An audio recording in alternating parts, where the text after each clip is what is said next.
Hello students, welcome to Mahamana academy. आज हम लोग स्टार्ट करेंगे नया चैप्टर जो कि है करंट इलेक्ट्रिसिटी।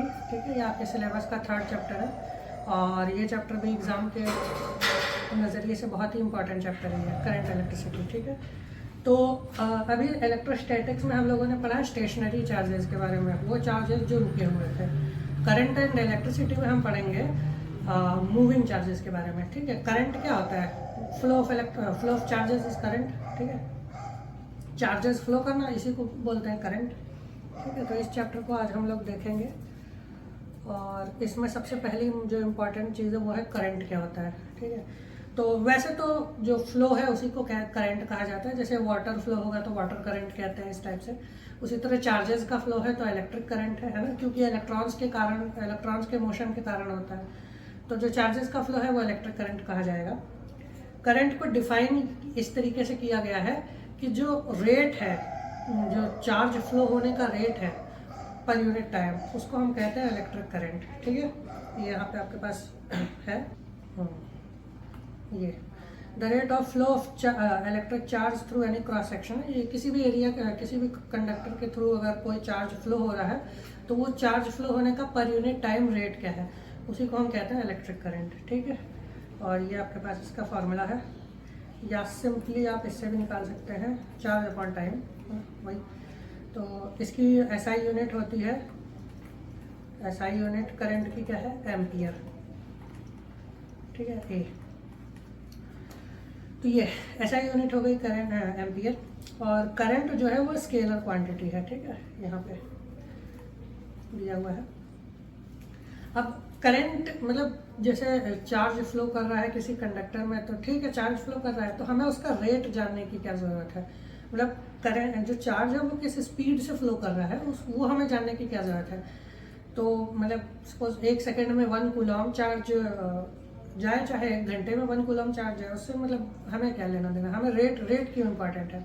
ठीक है, तो करंट, ये इलेक्ट्रिक करंट यानी कि जो रेट है चार्ज फ्लो का, the rate of flow of electric charge, वो इसलिए इम्पॉर्टेंट है क्योंकि ये करंट से हमें ये पता चलता है कि कितना ज़्यादा चार्ज कितने टाइम में, मतलब एक गिवन टाइम में कितना ज़्यादा चार्ज उस जगह में एक्यूमुलेट तो नहीं कह सकते, कितना ज़्यादा चार्ज उस जगह से पास हो रहा है। ठीक है, फॉर एग्जांपल अगर किसी जगह से 1 सेकेंड में 1 घंटे में 1 कूलम चार्ज पास हो, ये करंट बहुत स्मॉल होगा, है ना। अगर हम निकालें तो 1 कूलम चार्ज है 1 आवर में, तो एसआई में हम करेंगे 1 आवर को तो 3600 सेकेंड। तो ये बहुत कम वैल्यू है, 0.00 कुछ आएगी, है ना, समथिंग एम्पियर। तो ये बहुत स्मॉल करंट है और ये करंट फील ही नहीं होगा। बहुत सारे डिवाइसेस में ऐसा होता है कि बहुत ही वीक करंट है तो ये फील नहीं होता। ठीक है, और अगर यही 1 कूलम चार्ज 1 सेकेंड में किसी जगह पे पास करना हो, है ना, 1 कूलम 1 सेकेंड में, 1 सेकेंड में, तो ये 1 एम्पियर करंट आएगा, है ना। तो ये 1 एम्पियर करंट बहुत लार्ज है। ठीक है, ये मतलब जैसे 1 कूलम चार्ज बहुत लार्ज अमाउंट है चार्ज की, उसी तरह 1 एम्पियर करंट भी बहुत लार्ज अमाउंट है करंट की। ठीक है, तो सेम जैसे हम कूलम के लिए शॉर्ट जो छोटी यूनिट्स हैं जैसे मिली कूलम, माइक्रो कूलम, ये सब यूज़ करते थे, उसी तरह हम करंट के लिए हम मिली एम्पियर, माइक्रो एम्पियर ये सब यूज़ करेंगे। ठीक है, क्योंकि 1 एम्पियर करंट काफ़ी ज़्यादा होता है। हाउस होल्ड सर्किट्स में जो करंट होता है वो करीब 4-4.5 एम्पियर होता है। ठीक है, और आप जानते हैं 4-4.5 एम्पियर ही करंट होता है वो, और कितना स्ट्रॉन्ग होता है, मतलब कितना डेंजरस होता है इन द सेंस। ठीक है, तो ये बात भी आप ध्यान रखिए। अगर 4 एम्पियर उतना है तो 1 एम्पियर भी कुछ कम खतरनाक नहीं होता। ठीक है, बहुत ज़्यादा है ये। करंट डेंसिटी, किसी कोई कंडक्टर है उसमें से करंट फ्लो करेगा तो उसकी पूरी बॉडी से फ्लो करता है वो पूरे, तो जितने सरफेस एरिया में करंट फ्लो कर रहा है उसको हम बोलते हैं करंट डेंसिटी। ठीक है, तो करंट डेंसिटी कितनी है? करंट डेंसिटी क्या हो जाएगी? करंट, यही करंट अपॉन जितने एरिया से वो पास हो रहा है। ठीक है, तो इसकी एसआई यूनिट हो जाएगी एम्पियर मीटर स्क्वायर। और जो करंट डेंसिटी है वो एक वेक्टर क्वांटिटी है। ठीक है, जे वेक्टर। नेक्स्ट देखते हैं ड्रिफ्टिंग। जब हम किसी कंडक्टर पे इलेक्ट्रिक फील्ड लगाते हैं तो कंडक्टर्स में आपके पास बहुत सारे इलेक्ट्रॉन्स होते हैं, बहुत सारे फ्री इलेक्ट्रॉन्स होते हैं। तो फ्री इलेक्ट्रॉन्स होंगे तो क्या होगा, मतलब बहुत ज़्यादा नंबर्स में फ्री इलेक्ट्रॉन्स हैं। तो देखिए फ्री इलेक्ट्रॉन्स तो ठीक है बहुत ज़्यादा है, लेकिन जब कंडक्टर में भीड़ बहुत ज़्यादा है, मतलब फ्री इलेक्ट्रॉन्स बहुत ज़्यादा है, तो अगर किसी जगह पे बहुत ज़्यादा भीड़ हो तो हमें उस जगह क्रॉस करने में टाइम लगता है ना। सेम कंडक्टर्स के साथ है, अगर कंडक्टर्स में फ्री इलेक्ट्रॉन्स की पॉपुलेशन बहुत ज़्यादा है, भीड़ बहुत ज़्यादा है, तो जो चार्ज पार्टिकल्स हैं उनको क्रॉस करने में टाइम लगेगा इलेक्ट्रॉन्स को। तो इलेक्ट्रॉन्स बहुत धीरे धीरे मूव करते हैं, बहुत कम स्पीड पे, ठीक है। तो उस स्पीड को, उस स्लो मोशन को ही हम कहते हैं ड्रिफ्टिंग। तो ड्रिफ्टिंग के टाइम पे जो इलेक्ट्रॉन्स की जो स्पीड होती है उसे हम कहते हैं ड्रिफ्ट वेलोसिटी, ठीक है, या ड्रिफ्ट स्पीड। डायरेक्शनल होती है इसीलिए वेलोसिटी कहनी चाहिए,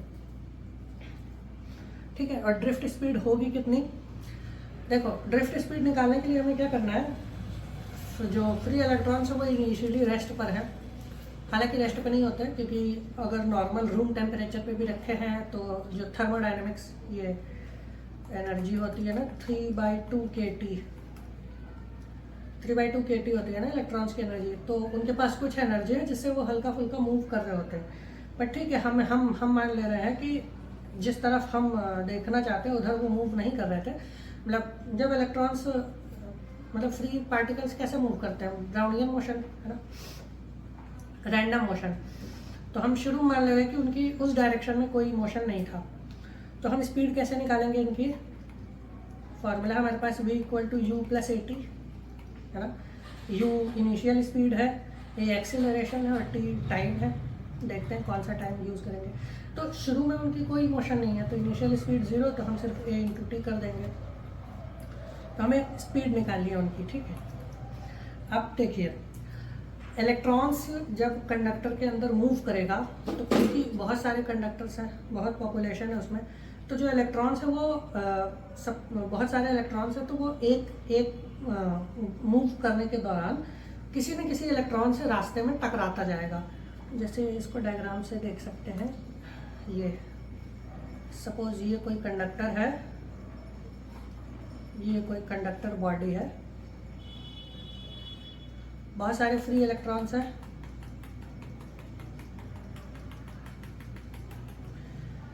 इस टाइप से, ठीक है। अब कोई इलेक्ट्रॉन यहाँ से चला ई, तो ये रास्ते में ज़रूर कई बार किसी न किसी इलेक्ट्रॉन से टकराएगा। जैसे सपोज यहाँ इससे टकरा गया, फिर इससे टकरा के, अब ज़रूरी तो नहीं कि टकराने के बाद सीधा ही मूव करे, उसकी डायरेक्शन चेंज हो जाती है। तो सपोज ये फिर इधर मूव करने लगा, फिर यहाँ किसी इलेक्ट्रॉन से टकरा गया, फिर टकराने के बाद वो यहाँ मूव करने लगा, मतलब पहले इधर जा रहा था फिर इधर आने लगा, फिर ऐसे हो गया, फिर टकराने के बाद सपोज उसकी डायरेक्शन एकदम से चेंज हो गई, वो ऐसे मूव करने लगा, फिर टकराने के बाद यहाँ आ गया, फिर टकराने के बाद ऐसे, है ना। इस टाइप से वो जो इलेक्ट्रॉन है वो रास्ते में कई दूसरे इलेक्ट्रॉन्स से कोलाइड होगा। तो जब वो कोलाइड होगा तो वो एनर्जी लॉस करेगा, है ना, लूज़ करेगा, और उसकी एनर्जी बढ़ेगी किस दौरान, क्योंकि कॉलिजन में तो उसकी एनर्जी जितनी उसने ली हुई है सब खत्म हो जाएगी, है ना, सब तो नहीं पर भी इफेक्टिवली एनर्जी जो है खत्म हो जाएगी। तो उसकी जो एनर्जी है वो बीच रास्तों में, मतलब जब एक इलेक्ट्रॉन से यहाँ टकराया दूसरे से यहाँ टकराया, तो जब वो बीच रास्ते में है तब उसकी एनर्जी बढ़ेगी उस टाइम पे। क्यों एनर्जी क्यों बढ़ेगी, क्योंकि फोर्स लग रहा है। फोर्स कहाँ से आया, क्योंकि हमने इस पर इलेक्ट्रिक फील्ड लगाया है, ठीक है। तो इस पर फोर्स कितना हो जाएगा, फोर्स हो जाएगा इस पर, हम जानते हैं force Q charge into electric field होता है, तो इलेक्ट्रॉन पे फोर्स हो जाएगा E × E माइनस डायरेक्शन में, ठीक है, अगर डायरेक्शन लेंगे। तो इसका एक्सेलरेशन कितना हो जाएगा इलेक्ट्रॉन का, एक्सेलरेशन का फॉर्मूला होता है फोर्स बाय मास। तो फोर्स E × E है ना, अपॉन मास, है ना। तो वेलोसिटी कितनी आ जाएगी, ड्रिफ्ट वेलोसिटी वो हो जाएगी -E/m टाइम, ठीक है, टी। ये जो टाइम है इसको बोलते हैं रिलैक्सेशन टाइम।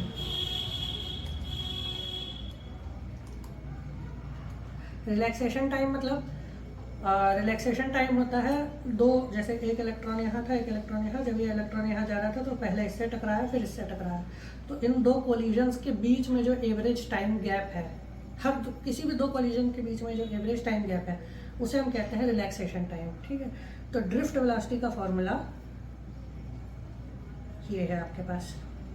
ठीक, ये रहा, ये यहाँ पे टाउ भी होना चाहिए, ये फॉर्मूला है ऑफ। ठीक है, ये फॉर्मूला है ड्रिफ्ट वेलोसिटी का।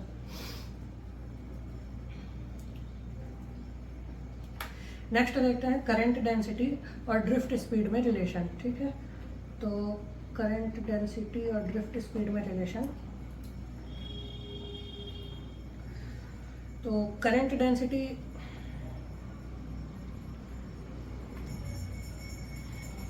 डेंसिटी में और इलेक्ट्रिक फील्ड में एक रिलेशन होता है, आप उसको भी याद रख सकते हैं, ये भी इम्पॉर्टेंट है।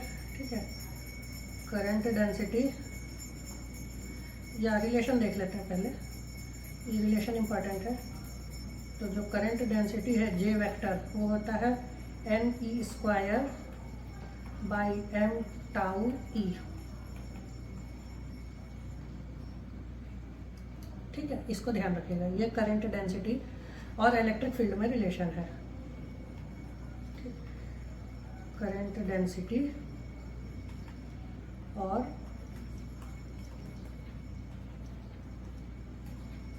Electric field. ठीक, इसको ध्यान रखिएगा। तो यहाँ पे E तो हमें पता ही है, E है चार्ज, मतलब वही 1.6। जो टाउ है वो है रिलैक्सेशन टाइम, जो N है वो है number of electrons per unit volume, इसको ध्यान रखिएगा, और M है इलेक्ट्रॉन का मास। ठीक है, तो ये एक रिलेशन इम्पॉर्टेंट है करंट डेंसिटी में। उसके बाद एक है, एक और रिलेशन है यहाँ पर। ठीक, कंडक्टिविटी, ये sigma equal to NE² by m tau. ठीक है, ये कंडक्टिविटी है और बाकी सब वही। ठीक है, तो ये कंडक्टिविटी के साथ ये रिलेशन है इसका।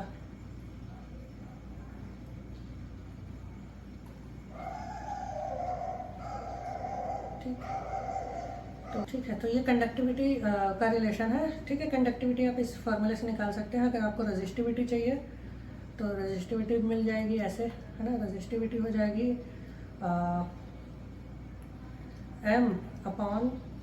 m/NE² tau. ठीक है, क्योंकि रेजिस्टिविटी कंडक्टिविटी का जस्ट अपोजिट होता है। ठीक है, तो इसको ध्यान रखिएगा। तो इसमें इस इक्वेशन में इम्पॉर्टेंट क्या है,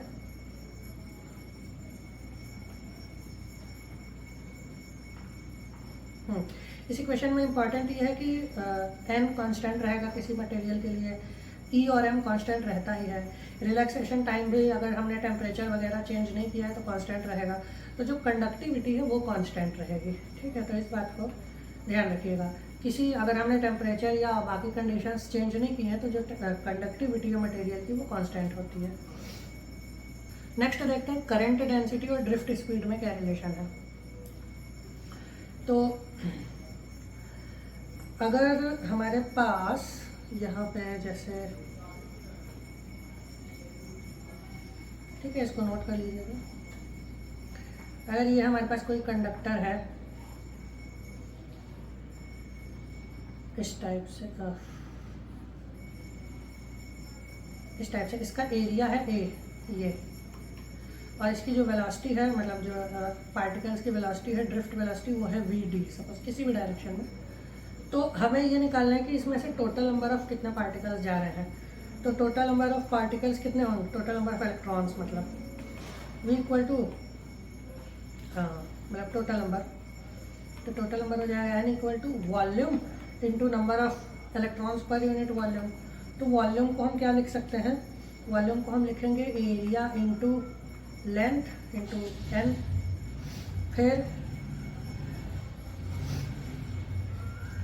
लेंथ को हम लिख सकते हैं स्पीड इंटू टाइम, है ना, तो drift velocity into time t into n। तो ये वॉल्यूम है, वॉल्यूम निकाल रहे हैं हम। तो फिर उसके बाद हम लिख सकते हैं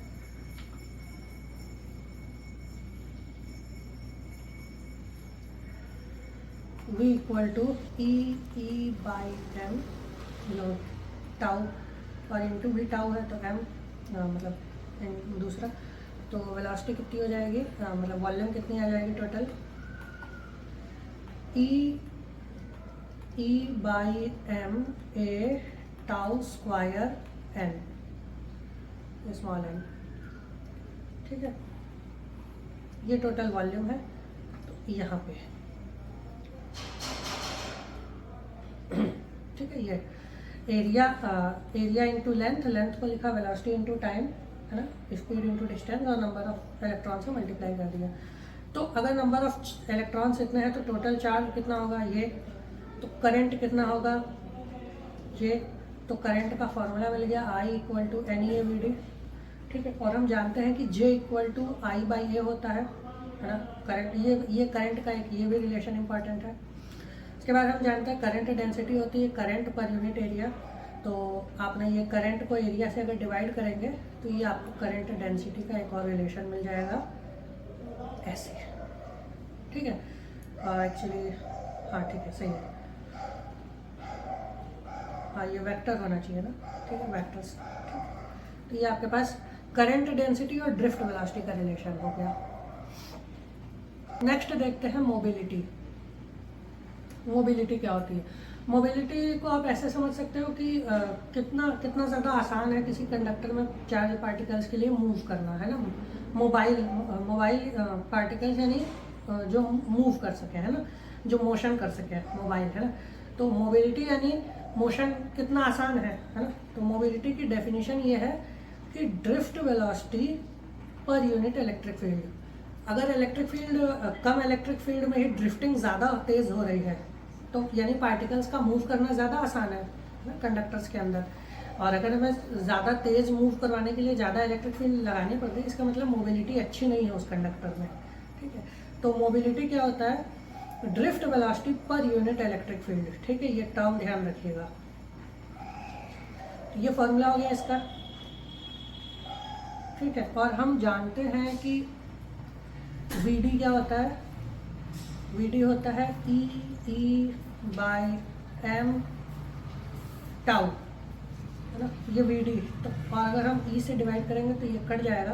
तो मोबिलिटी का फॉर्मूला आया ई टाउ बाई एम। ये ध्यान रखिएगा। ठीक है, मोबिलिटी का क्या फॉर्मूला होता है, E tau relaxation time by mass, है ना।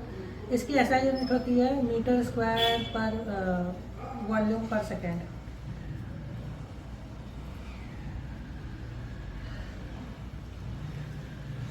तो ये आपका मोबिलिटी। ठीक है, मतलब सारी क्वांटिटीज में डिफाइन कर दे रहा हूँ, इसको आपको ध्यान से देखना है। ठीक है, नेक्स्ट देखते हैं ओम्स लॉ। ओम्स लॉ बहुत इंपॉर्टेंट चीज़ है। देखो, ओम्स लॉ का ये कहना है कि अगर आपने फिजिकल कंडीशन जैसे कि कांस्टेंट टेम्परेचर, मतलब फिजिकल कंडीशंस चेंज नहीं की हैं, फॉर एग्जांपल टेम्परेचर वगैरह, अगर आपने ये सारी चीज़ें कांस्टेंट रखी हैं फिजिकल कंडीशंस, तो जो पोटेंशियल डिफरेंस है किसी कंडक्टर के अक्रॉस, किसी कंडक्टर के दो पॉइंट्स के बीच में जो पोटेंशियल डिफरेंस है वो उसके करंट के, मतलब इस कंडक्टर में जितना करंट फ्लो कर रहा है उसके प्रोपोर्शनल होता है। यानी अगर हम करंट बढ़ाएंगे उस कंडक्टर में तो उन दोनों के बीच में पोटेंशियल डिफरेंस बढ़ जाएगा। ठीक है, तो ठीक है, ये स्टेटमेंट है इसका। ये एट कांस्टेंट टेम्परेचर, है ना, and some given metallic wire, तो V is directly proportional to the current flowing. तो हम लिख सकते हैं V directly proportional to I। फिर प्रोपोर्शनैलिटी हटाने के लिए हम एक कांस्टेंट लाएंगे, तो हमारे पास आ गया constant V equal to I R। ठीक है। तो voltage equal to current into resistance, ये फॉर्मूला ओम्स लॉ है। ठीक है। इसका जो ग्राफ होता है ओम्स लॉ का, क्योंकि ग्राफ पूछा जाता है, तो ओम्स लॉ का ग्राफ इस तरीके से होता है। ये आपने बनाया तो ये हो जाएगा इस टाइप से कुछ, ठीक है, या ऐसे नहीं, ठीक है। ये कुछ भी रख सकते हैं आप, यहाँ करंट और यहाँ वोल्टेज, ठीक है। जो इसका स्लोप है इस ग्राफ का, slope of V I graph, ये हमें रेजिस्टेंस की वैल्यू देता है। तो ये जो पोटेंशियल डिफरेंस और जो करंट के बीच में जो ग्राफ बना है ओम्स लॉ में, तो उसका अगर हम स्लोप निकालेंगे तो हमें रेजिस्टेंस मिल जाएगा, ठीक है। इस बात को ध्यान में रखिएगा। एक इस पर एक सिंपल एक्सरसाइज होती है, जैसे कि मतलब बहुत ही सिंपल एक एग्जांपल है। तो जैसे कि फॉर एग्जांपल आपके पास ये एक ग्राफ दे दिया और 3 कंडक्टर्स का रेजिस्टेंस इसने प्लॉट किया है। तो ये और एक ये, ठीक है, R1, R2, R3। आपको तीनों को अरेंज करना है असेंडिंग या डिसेंडिंग ऑर्डर में, यानी कि बताना है कि किसका रेजिस्टेंस हाईएस्ट है, किसका लोवेस्ट, ठीक है। तो देखिए वी आई ग्राफ का जो स्लोप है वो रेजिस्टेंस देता है। तो अगर स्लोप ज़्यादा है यानी रेजिस्टेंस ज़्यादा है, ठीक है, और स्लोप कम है तो रेजिस्टेंस कम है। तो सबसे ज़्यादा स्लोप इस ग्राफ का है R3 का, है ना, ये तो R3 का स्लोप सबसे ज़्यादा है, तो R3 सबसे हाई रेजिस्टेंस होना चाहिए। R1 का स्लोप सबसे कम है तो सबसे कम R1 होगा, और बीच में R2, ठीक है। तो इसको ध्यान रखिएगा, ये बहुत ही सिंपल एग्जांपल है, मतलब कई बार हो सकता है कंसेप्चुअली ऐसे ही पूछ लिया जा सकता है, ठीक है। बहुत सिंपल चीज़ है ये।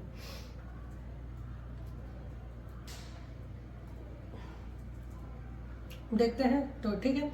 तो ओम्स लॉ में हमने V equal to I R लिखा, उसमें एक कांस्टेंट आया R जिसको हमने कहा रेजिस्टेंस है।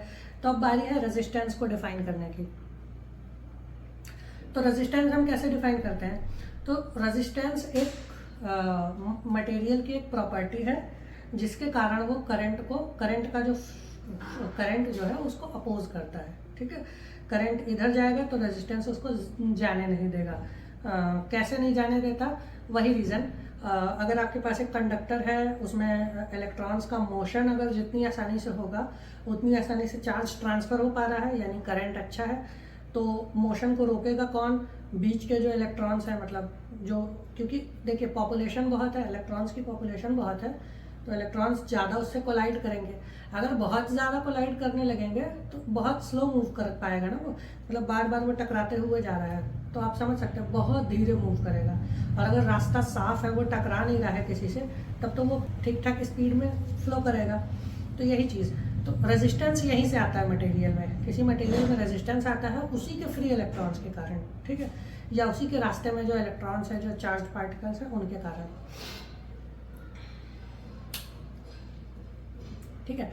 तो रेजिस्टेंस को हम कैसे डिफाइन कर सकते हैं कि potential difference applied, it is the potential difference applied across a conductor carrying a unit current, ठीक है, या फिर ratio of potential difference applied across to the current flowing through it. तो ये फॉर्मूला है रेजिस्टेंस, ठीक है। रेजिस्टेंस की एसआई यूनिट होती है ओम। रेजिस्टेंस का रिवर्स क्या होगा? कंडक्टेंस। रेजिस्टिविटी, तो रेजिस्टिविटी होती है कि अगर जैसे कि यहाँ पे मैं यहाँ पे बता देता हूँ, जो रेजिस्टेंस है उसका फॉर्मूला होता है रो एल बाई ए ना। ये एक कंडक्टर है, ये एक कंडक्टर है, इसकी रेजिस्टिविटी है रो, इसकी लेंथ है एल, और इसका एरिया जो है वो है ए। तो ऐसा एक कंडक्टर जिसकी रेजिस्टिविटी रो हो, लेंथ एल हो, और उसका क्रॉस सेक्शनल एरिया ए हो, तो ये रो एल बाई ए उसका रेजिस्टेंस का फॉर्मूला होता है। अब हमें रेजिस्टिविटी डिफाइन करनी है, तो रेजिस्टिविटी को हम ऐसे लिख सकते हैं, आर ए बाई एल, इस फॉर्मूले के हिसाब से, ठीक है। तो रेजिस्टिविटी को डिफाइन करने के लिए हम कहेंगे अगर ए इक्वल टू 1 मीटर स्क्वायर रख दूँ मैं, ठीक है, डेफिनेशन ऐसे करते हैं इसकी, और लेंथ इक्वल टू 1 मीटर रख दूँ। एक कंडक्टर जो है अगर मैंने उसका एरिया 1 मीटर स्क्वायर फिक्स कर दूँ और लेंथ उसकी 1 मीटर रख दूँ, तो मुझे क्या मिलेगा,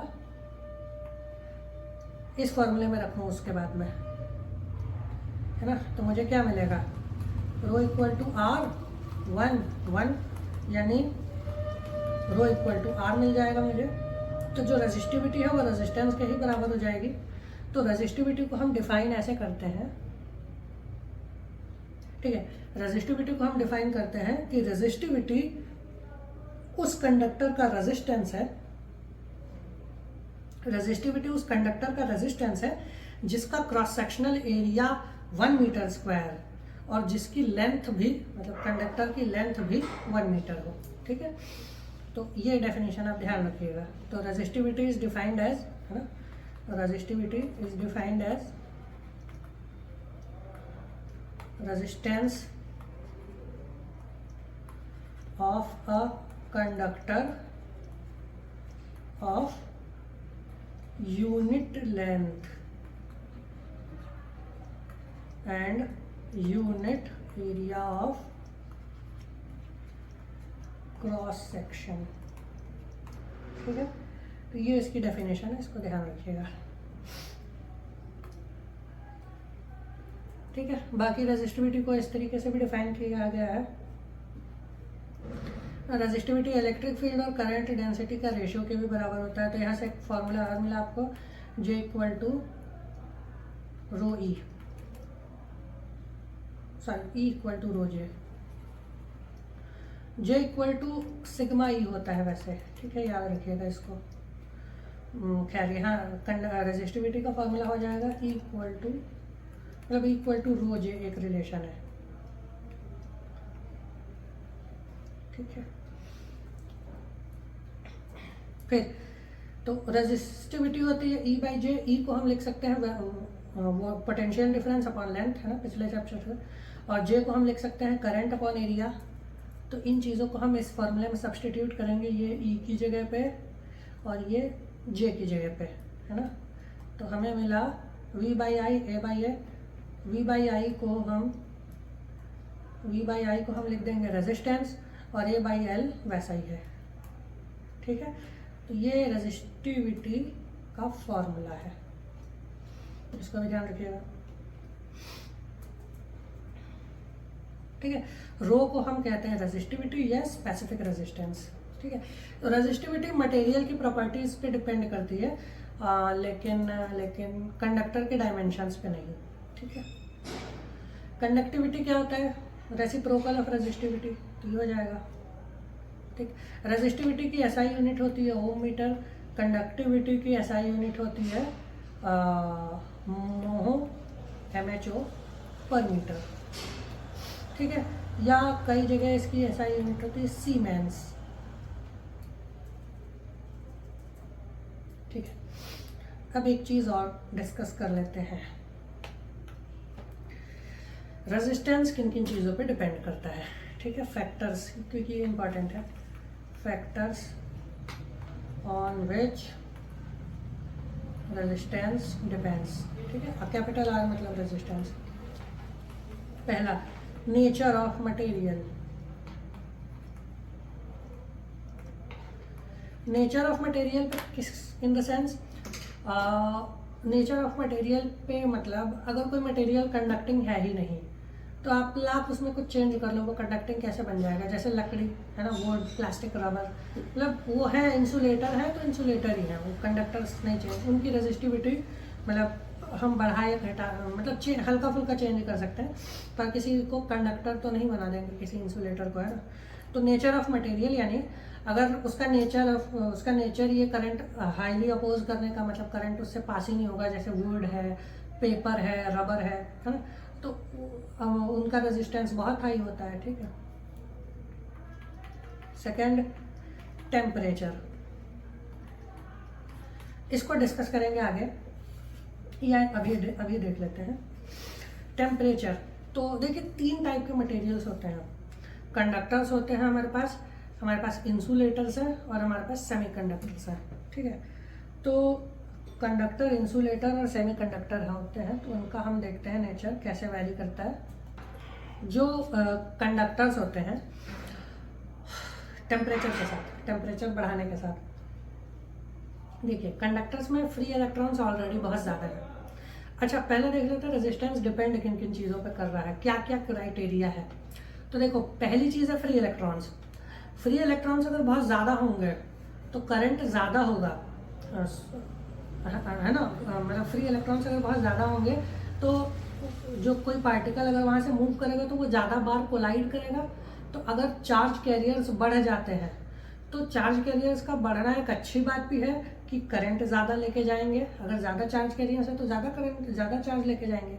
और बुरी बात है कि कोलिजन ज़्यादा होंगे। दूसरा, टेम्परेचर बढ़ने से एक फ़ायदा होता है एनर्जी बढ़ना। अगर एनर्जी बढ़ेगी तो कोलिजन ज़्यादा एनर्जी से होगा, तो कोलिजन में एनर्जी लॉस भी ज़्यादा होगा, ठीक है। तो 2 फैक्टर्स हैं, एनर्जी बढ़ना, पार्टिकल्स का नंबर बढ़ना, है ना, number of charge carriers. Conductors के केस में number of charge carriers already काफ़ी हैं, रूम टेम्परेचर पे भी, है ना, वो तो ऑलरेडी कंडक्टर, उसमें पहले से बहुत ज़्यादा चार्ज कैरियर्स हैं। तो होता क्या है कि उसमें जो पहले से ही बहुत ज़्यादा चार्ज कैरियर्स है, तो हम टेम्परेचर बढ़ाएंगे तो कोलिजन ज़्यादा हो जाता है, और जो कोलिजन वाला फैक्टर है वो डोमिनेट करता है। कोलिजन वाला फैक्टर डोमिनेट करेगा तो रेजिस्टेंस बढ़ेगा, है ना, चार्ज कैरिंग कैपेसिटी कम हो जाती है। तो कंडक्टर्स के केस में रेजिस्टिविटी या रेजिस्टेंस, कुछ भी, resistivity of conductors increases with increase in temperature, ठीक है। तो कंडक्टर्स का टेम्परेचर के साथ ग्राफ और रेजिस्टिविटी का ऐसे बनता है, इस टाइप से। टेम्परेचर, जस्ट सेकेंड, इसको कर लेते हैं, और यहाँ पे रेजिस्टिविटी, कंडक्टर। तो इसका ग्राफ ऐसा बनेगा कुछ, है ना, ऐसा कर्व नेचर क्यों होगा। देखिए कर्व नेचर ये बता, शुरू में जो हमारा रेजिस्टेंस है वो बहुत स्लोली बढ़ा, ये यहाँ तक है, O से A तक, मतलब ज़्यादा तेज़ नहीं इंक्रीज हुआ, लेकिन A के बाद अचानक से बहुत सडन इंक्रीज हुआ। तो इसको कैसे एक्सप्लेन कर सकते हैं हम। होता ये है कि जैसे आपके पास, मतलब जब टेम्परेचर 0 है तो कंडक्टर्स पे फ्री इलेक्ट्रॉन्स नहीं होंगे। जैसे जैसे आप टेम्परेचर बढ़ाओगे, नॉर्मल रूम टेम्परेचर तक लेके आओगे, तो फ्री इलेक्ट्रॉन्स ठीक ठाक बढ़ते जाएंगे। अब फ्री इलेक्ट्रॉन्स कम है तो कोलिजन कम है, लेकिन जो फ्री इलेक्ट्रॉन्स का इफेक्ट है करंट ले जाने वाला, वो डोमिनेट करता है। अब एक लिमिट के बाद देखो, फ्री इलेक्ट्रॉन्स तो एक लिमिट में ही होंगे ना, उसमें कंडक्टर में फ्री इलेक्ट्रॉन ऐसा थोड़ी कि इनफाइनाइट है, कुछ लिमिट, कुछ नंबर होंगे। अब जब सारे फ्री इलेक्ट्रॉन्स बाहर आ गए, मतलब सारे इलेक्ट्रॉन्स अपने एटम से बाहर आ गए, जब फ्री इलेक्ट्रॉन बचा ही नहीं, तो अगर हम टेम्परेचर बढ़ाएंगे तो फ्री इलेक्ट्रॉन्स नहीं बढ़ेंगे, तब सिर्फ कोलिजन बढ़ेगा। और कोलिजन बढ़ेगा इसीलिए यहाँ तक तो दोनों बैलेंस में थे, ए तक, लेकिन इसके बाद रेजिस्टिविटी अचानक से बढ़ गई, ठीक है। तो ये कंडक्टर का केस होता है। इंसुलेटर्स में क्या होता है,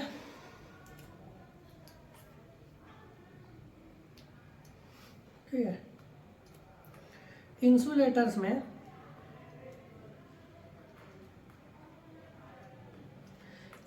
में क्या होता है, जो रेजिस्टिविटी है वो डिक्रीज करती है विथ टेम्परेचर। क्यों? क्योंकि देखिए इंसुलेटर्स में फ्री इलेक्ट्रॉन्स नहीं है, तो आप टेम्परेचर बढ़ा रहे हैं तो पहले फ्री इलेक्ट्रॉन्स बाहर निकलेंगे क्योंकि इंसुलेटर्स की टेंडेंसी है कि उसमें फ्री इलेक्ट्रॉन्स आसानी से बाहर नहीं निकलते। तो पहले जो आपकी टेम्परेचर की जो एनर्जी है वो तो आपको सब फ्री इलेक्ट्रॉन्स बाहर निकालने में लग जाएगी, है ना। तो फ्री इलेक्ट्रॉन्स बाहर निकलेंगे तब वो थोड़ी बहुत इलेक्ट्रिसिटी कंडक्ट करने लगेगा, ठीक है। तो इसीलिए इंसुलेटर्स के केस में ग्राफ मतलब इंक्रीजिंग नेचर होगा, ऐसा भी हो सकता है, ऐसा भी हो सकता है, ऐसे डायरेक्ट भी डिक्रीज कर सकता है ना, कुल मिला के डिक्रीजिंग नेचर होगा। तो इसका ग्राफ कोई खास इंपॉर्टेंट नहीं है इंसुलेटर्स का। नेक्स्ट देखते हैं एलॉयज के साथ क्या होगा। एलॉयज पता है ना, दो या दो से ज़्यादा मटेरियल्स मेटल्स के मिक्सचर। तो एलॉयज के साथ क्या होगा, रेजिस्टिविटी बढ़ेगी, ठीक है, नॉर्मली। तो रेजिस्टिविटी इंक्रीजेज विथ टेम्परेचर, जितना ज़्यादा टेम्परेचर बढ़ेगा रेजिस्टिविटी उनकी बढ़ती जाएगी। तो एलॉयज के केस में आपका ग्राफ ये रहेगा,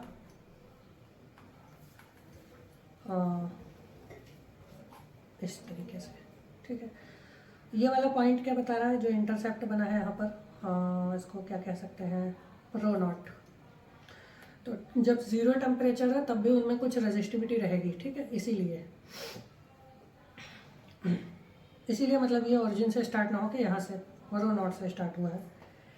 सेमीकंडक्टर्स में फ्री चार्ज कैरियर्स बहुत कम होते हैं। सेमीकंडक्टर्स में फ्री चार्ज कैरियर्स बहुत कम होते हैं, तो जब हम उनको टेम्परेचर देते हैं, मतलब एनर्जी मिलती है उनको, तो पहले फ्री इलेक्ट्रॉन्स बढ़ते हैं, ठीक है। तो उनकी जो रेजिस्टिविटी है वो कम हो जाएगी।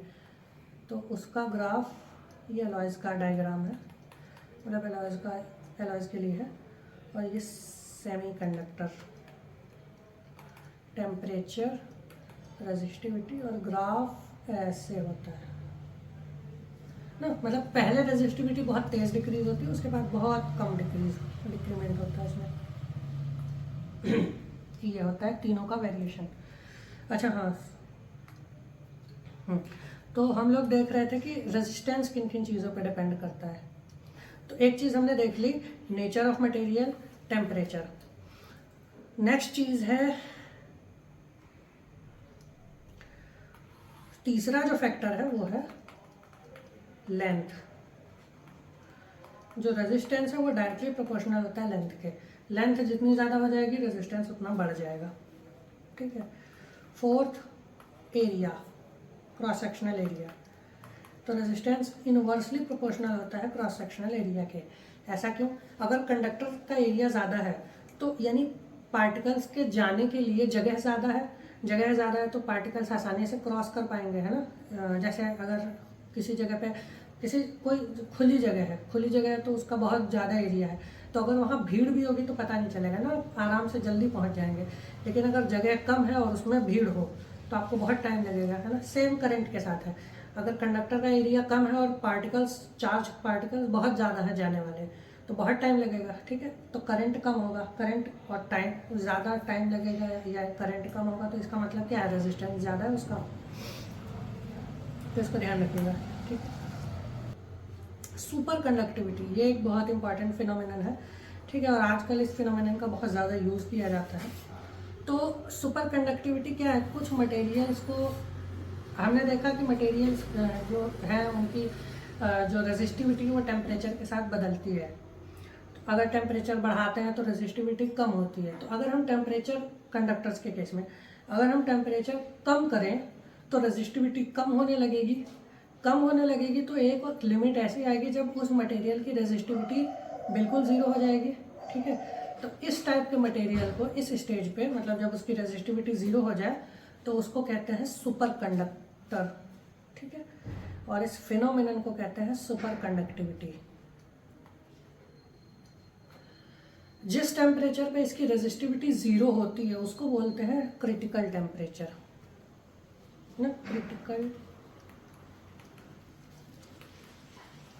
टेम्परेचर, ठीक है। तो ये हो गया। नेक्स्ट देखते हैं रेजिस्टर्स का कलर कोड। कलर कोड में क्या है कि जैसे जो कार्बन रेजिस्टर्स होते हैं, है ना, हमारे पास कार्बन रेजिस्टर्स होते हैं। कार्बन रेजिस्टर यूज़ करने का लॉजिक ये होता है कि वो काफ़ी हाई रेजिस्टेंस, मतलब छोटे से ही मतलब डिवाइस में, छोटे से ही उसमें ऑब्जेक्ट में हम काफ़ी हाई रेजिस्टेंस बना सकते हैं, ठीक है। तो उस मतलब हाई रेजिस्टेंस बना देते हैं, तो उसके जो डिवाइसेस हैं वो लगे होते हैं। जो पुरानी टीवीज़ होती थी उनको अगर आप खोल के देखे होंगे आपने कभी, तो उसमें एक सिलेंड्रिकल ऑब्जेक्ट होता है इस टाइप का, ये ना इस टाइप का, इसी को बोलते हैं कार्बन रजिस्टर। ये कार्बन रजिस्टर होता है, ठीक है। तो इसमें क्या है, ये जो कलर बैंड्स हैं ना, ये कलर बैंड जो दिख रहा है, ये रेड है, ये 3 रेड है और एक सिल्वर कलर है ना, या इस, तो ये होते हैं कलर कोड। कलर कोड से हमें क्या पता चलता है, कलर कोड से हम इस रजिस्टर का रेजिस्टेंस फाइंड कर सकते हैं, ठीक है। तो कलर कोड के लिए आपके पास ये एक टेबल दी हुई है, आपको टेबल को याद करना है प्रॉपर, ठीक है, किसी भी ट्रिक से। जैसे एक ट्रिक तो ये है, बीबी रॉय, ग्रेट ब्रिटेन और वेरी गुड वाइफ। तो इसका जो पहला बी है वो ब्लैक है ना, दूसरा बी ब्राउन, जो आर है यानी कि रेड, जो ओ है यानी कि ऑरेंज, वाई है यानी कि येलो, जी है यानी कि ग्रीन, और बी है यानी कि ब्लू, वी है यानी वॉयलेट, ये वाला जी ग्रे, और ये वाइट, ठीक है। पहले याद कर लीजिए, उसके बाद देखते हैं कैसे यूज करना है। फिर ये मल्टीप्लायर्स है, मतलब नंबर्स है, ठीक है। तो देखते हैं, ये नंबर्स है, ये मल्टीप्लायर है, मल्टीप्लायर यानी कितना मल्टीप्लाई करना है हमें उसमें, और ये टॉलरेंस है। टॉलरेंस ये है कि फॉर एग्जांपल जैसे कहीं पे लिखा है, फॉर एग्जांपल जैसे किसी रजिस्टर का लिखा है कि एक रजिस्टर है, उसका रेजिस्टेंस है 100 ± 10%, है ना। तो ये जो 10% वाला पार्ट है,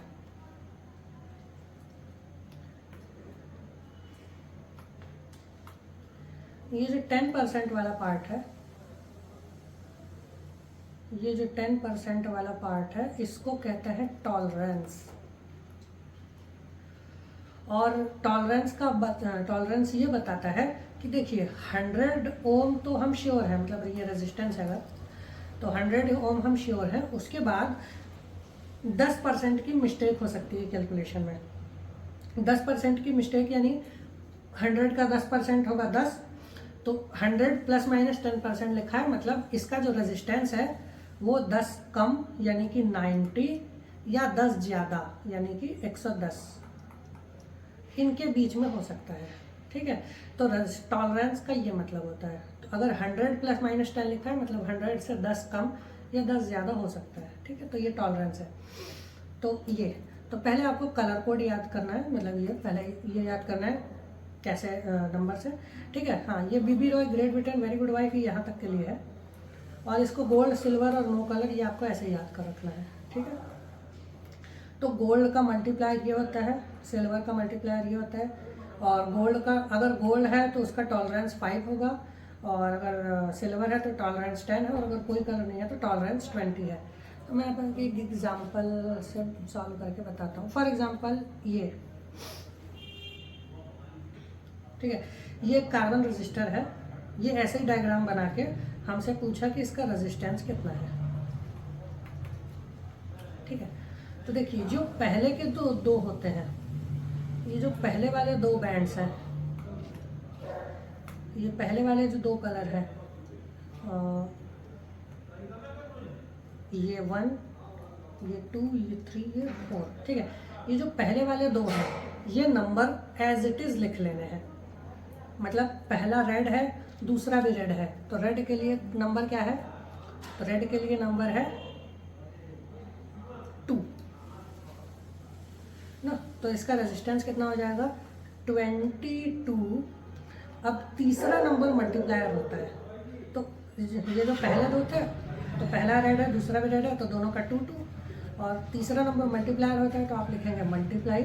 फिर तीसरा भी रेड है तो आप लिख देंगे 10⁻², शायद 2 है ना, रेड का मल्टीप्लायर कितना है 10⁻² है, ये देखिए ये, ठीक है। तो ये, और फिर चौथा वाला जो नंबर होता है, कलर होता है, वो टॉलरेंस के लिए होता है, ठीक है। तो प्लस माइनस, सिल्वर की टॉलरेंस कितनी है, 10% होती है, टेबल में देख लीजिएगा, ठीक है। तो ये इसका रेजिस्टेंस है, ठीक है। तो ये यहाँ पे ये वाला जो डायग्राम दिखाया गया है, इस केस में रेजिस्टेंस 2200 है ना, इसको ऐसा भी लिख सकते हैं 2200 प्लस माइनस 10% है ना, यानी 2200 ओम है, 2200 ओम्स है, लेकिन 10% की गलती हो सकती है, ठीक है। तो ये ऐसे हम इसको एनालाइज करते हैं, तो ये भी एक इम्पॉर्टेंट है। एक एग्जांपल से देख लेते हैं इसको एक और, ठीक है। ये एक कार्बन रजिस्टर है,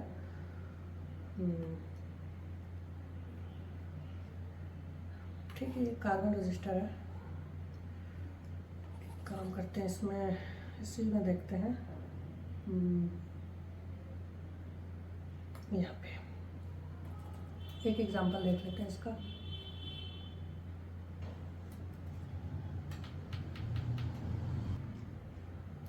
ठीक है, यहाँ पे एक एग्जांपल हम लोग देख लेते हैं। कोई कंडक्टर, सपोज ये कार्बन रजिस्टर हमने बनाया, ठीक है, और इसके बैंड्स ले लेते हैं। तो कुछ भी कलर आप अपनी प्रैक्टिस के लिए ले सकते हैं एग्जांपल। तो ये ब्लैक है, ठीक है, फिर पहला वाला, और उसके बाद एक ग्रे है,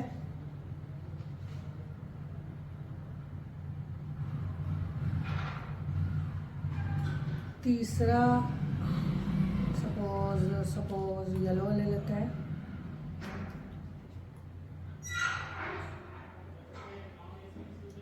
और बस 3 ही कलर लिए, सपोज चौथा कलर नहीं है, ठीक है। और इसका रेजिस्टेंस हमें निकालना है, तो इसका रेजिस्टेंस आ जाएगा हमारे पास, ठीक है। बस कलर कोड ध्यान में रखना है, कोई मुश्किल काम नहीं है ये। तो इसका रेजिस्टेंस हो जाएगा, ठीक है। तो पहला कलर है ब्लैक, तो ब्लैक के लिए कोड देखिए, तो ब्लैक का नंबर है 0 लिख दीजिए। फिर दूसरा कलर है ग्रे, तो ग्रे के देखिए, तो ग्रे के लिए नंबर है 8, तो 8 लिखेंगे। तो पहले के 2 कलर्स नंबर होते हैं, उसके बाद तीसरा कलर मल्टीप्लायर है, तो तीसरा कलर नहीं सॉरी, हाँ, तीसरा कलर मल्टीप्लायर है, तो तीसरा कलर है हमारा गोल्ड। तो गोल्ड के लिए कलर क्या है, गोल्ड के लिए मल्टीप्लायर क्या है, 10⁻⁻1, ठीक है। तो हम इसको लिख देंगे 10⁻⁻1, और प्लस माइनस 3 ही कलर है, चौथा कलर नहीं है। तो जब 3 ही कलर हो तो आप टॉलरेंस हमेशा 20% की लेनी है, ठीक है। तो यानी कि इसका रेजिस्टेंस जो है वो 8/10 करेंगे तो 0.8, और प्लस माइनस 20%, है ना, यानी कि इसका रेजिस्टेंस 0.8 ओम है, और 20% की एरर हो सकती है, ठीक है। तो इस तरीके से हम इसको देखते हैं। तो यहाँ तक आप पढ़िए, उसके बाद कल से हम देखेंगे आगे, मतलब अगले टॉपिक में हम देखेंगे कि रजिस्टर के कॉम्बिनेशंस कैसे होते हैं, इलेक्ट्रिकल एनर्जी क्या होती है, जूल्स लॉ क्या होती है, ठीक है, और सेल, बैटरीज, किरचॉफ लॉ, ये सब क्या होता है, ठीक है, और अलग अलग इलेक्ट्रिकल डिवाइसेस, ठीक है। तो पढ़ते रहिए। Thank you very much.